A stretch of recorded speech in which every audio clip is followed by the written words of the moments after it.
আমি আর আমার মালিক দাদা বেরিয়ে পড়লাম। হর হর মহাদেব। আমার প্রিয় বন্ধুরা, তোমরা সবাই কেমন আছো?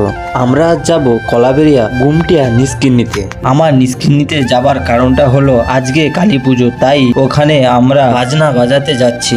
আমি এখন সোজা যাচ্ছি মালিকের বাড়িতে।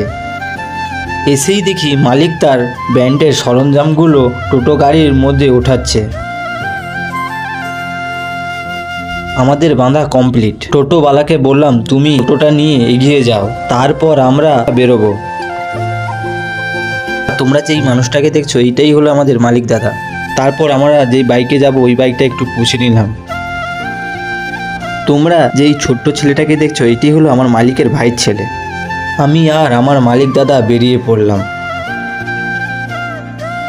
যাবার পথে একটা কালী পুজোর প্যান্ডেল দেখতে পেলাম। তোমাদের প্যান্ডেলটা কেমন লাগলো প্লিজ কমেন্ট করে বলো। দেখা হচ্ছে সোজা কলাবেরিয়াতে।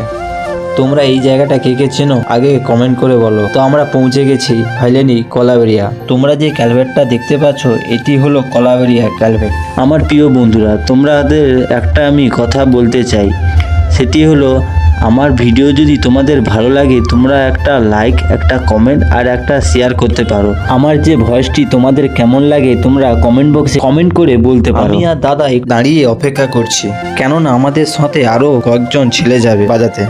তোমরা যে এই দুটি বাইক দেখতে পাচ্ছ এরাই যাবে আমাদের সঙ্গে। সবাই এসে গেছে কিন্তু এখনো টোটোওয়ালা আসেনি। এলে সবাই একসঙ্গে যাব। কিছুক্ষণ পর টোটোওয়ালাও এসে পড়েছে, তোমরা দেখতেই পাচ্ছ। আমরা আবার সবাই একসঙ্গে যাচ্ছি। তো আবার দেখা হচ্ছে নিষ্কিন্নিতে।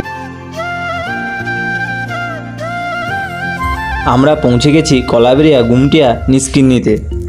এখনকার মতো এইটুকুই। দেখা হচ্ছে পরের ভিডিওতে। হর হর মহাদেব।